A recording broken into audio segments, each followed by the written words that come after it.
So my daughter moved out of my house and I have gotten 2 rooms. I am going to be moving my reptile den down here.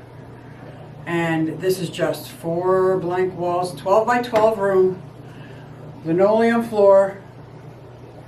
Just got a couple of pieces of furniture that's leaving. I'm keeping that for supplies. Air conditioning in one window, I'm going to leave it in because it's sealed up pretty tightly. Another small window, which is insignificant except for I can't put an enclosure in front of it.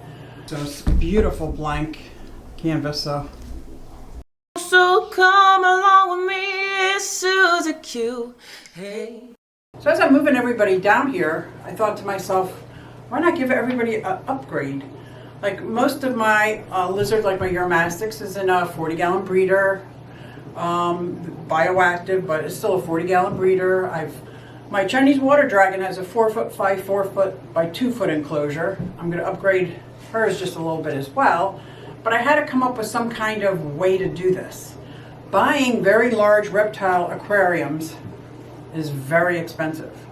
Even if you get handcrafted ones, they're just very expensive. Of course, unless a company wants to sponsor me and give me some, and I will show them off, but I don't think that's going to happen. So I had to come up with, what am I going to do? So I figured I'm going to try to make some myself without buying anything except for like all the material. So because there's 4 corners in this room, I don't want to lose the corners by having 2 enclosures like this. I pulled out the graph paper. So I did front versions, side versions, and this is the design that I came up with. It's a 4-foot by 4-foot enclosure with 2 feet there with a little, so it's a diamond shaped enclosure for all the corners. And I'm going to make them stackable. I'm going to stack 2 feet high, because this is a 6.5-foot ceiling. I can touch the ceiling. Then I have to see if this design works. So I made a prototype out of cardboard. So this is to scale, and this would be the 4-foot by 4-foot, 2-foot, 2-foot. And that's about 24 inches, maybe 27 inches. And these 2 angles would be 22.5 degrees, 22.5 degrees, because when you add them together, it's a 45-degree angle. And that will give me my diamond shape. I'll put wood trim around here for screening. And then the next enclosure bottom will be the lid. So there won't actually be a lid. The next enclosure bottom will be the lid. So I thought, this is great. Don't know how to, I haven't never even built a shelf before, never built a fish tank stand. So I figured it's going to be similar because these are going to be some heavy duty enclosures. Let's see what happens here. This is what I got for the base. These are going to be the shelving. You know, if you were making a fish tank stand, it would just be like that. I'm going to make it just like I saw John from KG Tropicals. And because I like the fact that his support stands are underneath these and his guide rails are on the outside. So I'll still have the use in there, and this outside guide I can use for this 4-foot run. So this is a design pattern that I came up with on my grid paper, and then I made the phototype. So there's the diamond 22.5 degrees on both of these, and this is actually going to be the door. So let's see if I have a piece of wood.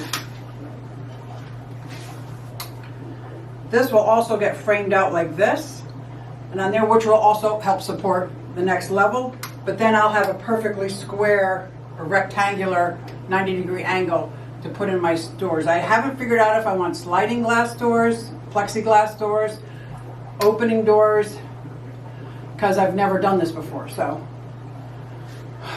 and trying to find those racks, those the tracks for this, it's very hard. I don't know. I went all through Home Depot. They didn't have them. I even asked somebody to help me. They didn't have them.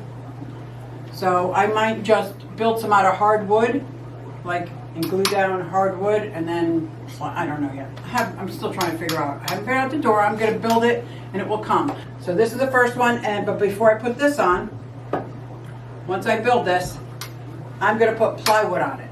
The best way I can figure that I can afford this is to make it myself.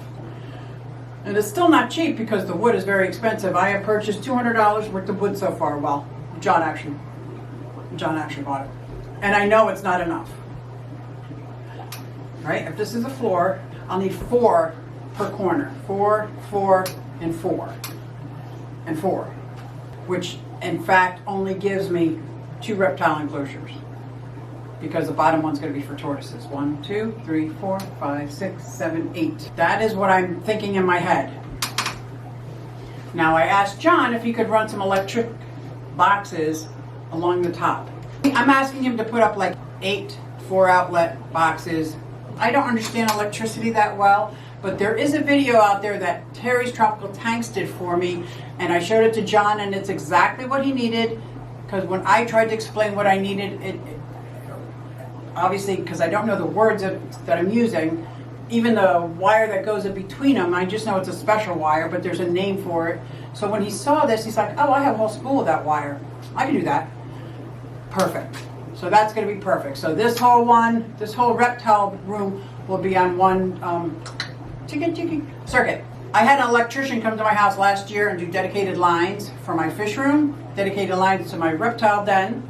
So I know there's already a dedicated line, and if they're not being plugged in, I can use that one. And one for the pond outside, the pond area, the outside enclosures. So I got 3 dedicated circuits. So that should work. That is where I'm at right now. I'm very excited about it. A little nervous, but excited. I don't know how to cut my 4x8 plywood sheet. So my neighbor down the road said he could help me cut them in half. So I'll have 4x4. Then I just have to make that little. So this is enough to make 3 more enclosures, 1 extra here. But we had a mouse problem 4 years back. Oh, here's my stud finder. And in covering up the holes, Kyle and Amy put this up, which is great at work, but I kind of need to go butt up against flush there, so I might have to cut some of that out with a knife, which is fine. So I ended up putting 2x4s and attaching those to the studs to the wall and using that as my guide on where to set everything up. So the first floor, or the first level, is going to be 18 inches off the ground, and I'm going to basically keep the sides open so the tortoises can walk through.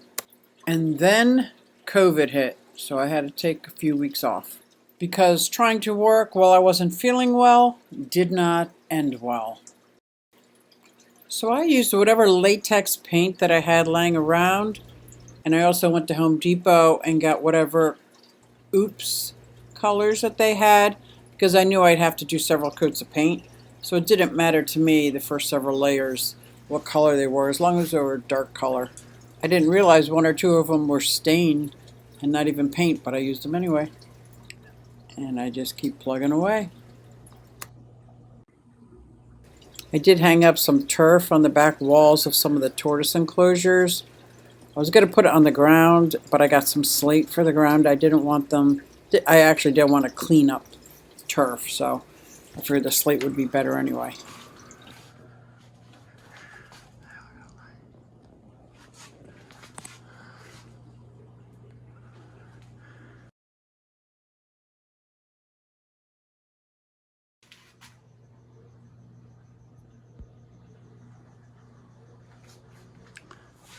So I'm holding it up with these because I got to figure out, but what I think I'm going to do is drop this whole shelf all the way down here, build the top enclosure, and have John help me raise it up. That might be the best way to get that. Because after I built the final frame, it won't fit in with these front supports. So I'm going to have to just take apart some of it, build it, and then raise it up.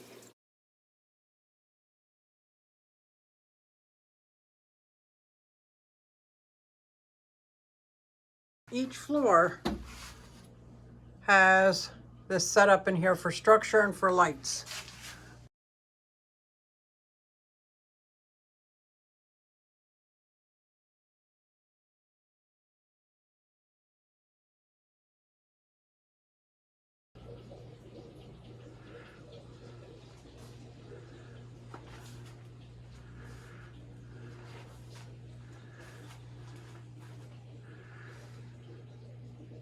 So I'm picking up some free wood today. Okay, as I'm building this one here, using this free slats, I get to the top and I realized I didn't, at the beginning, want this to be, I wanted it to be 2 enclosures, but now it's going to be 1 enclosure. So I kind of notched out a little piece there, and I'm able to just keep right on going.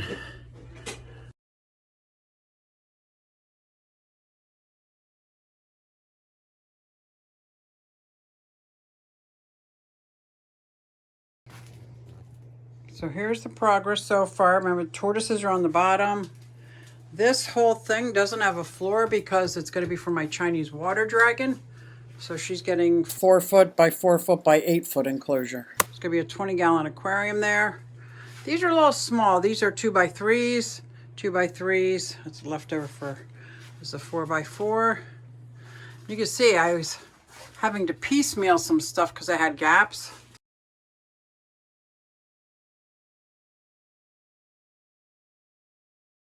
Whoever's in this enclosure will be able to see the tank from here. And then I built it so that they can't get through, but they can see it. And then this is going to have a pre-made 4 foot by, I think it's 18 by 18. And this one, 4 foot by 4 foot. This was the hardest one. I got to tell you, I have gaps everywhere. I was piecemealing wood. I ran out of plywood, OSB. I have all different materials in here. You know what? I don't care. It's done. This is where my rabbit is right now. This is an open spot. I can put another I got a 3 foot by 2 foot enclosure I could put up there, unless it fits there. And then these were supposed to be 4 by 4, but I made this shelf first. So that left me with like a 2 by 3 kind of like enclosures.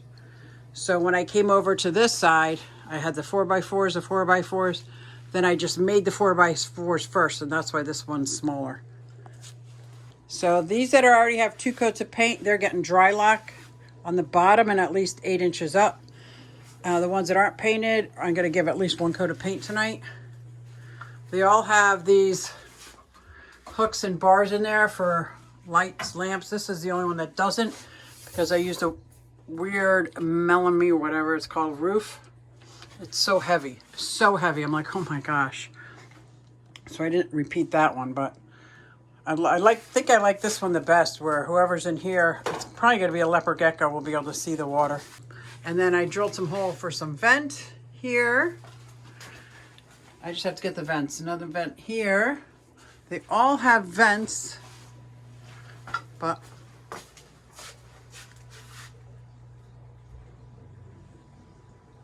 as you see here, just piecemealing, man. It's hard when you don't know what you're doing. And I wish I had made them so they're individual structures and stacked on top of each other. But this roof is also that floor. So they shared that. I didn't have enough plywood to do like a roof for this one and then another one for a floor. So that will make it hard when and if I have to move. But I'm going to keep moving. So I got most of the wood walls up, all the wood walls up and painted. So I got the paint up, the bottom end, the bottom 8 inches is all the dry lock. And I have a lot of things stored in there. I still have my tortoises on the bottom and they're temporary enclosures. I really needed to put them somewhere. I did get some of the lights up in guard, but that was just to get it up off the ground. So I've got all the walls up. Now I did make some errors. Do you see how I was piecemealing wood? So I have to add another piece about this thick. That has to be flush because I'm going to be putting my frame here and there's a gap. So I still need to finish some of the stuff up. But so far,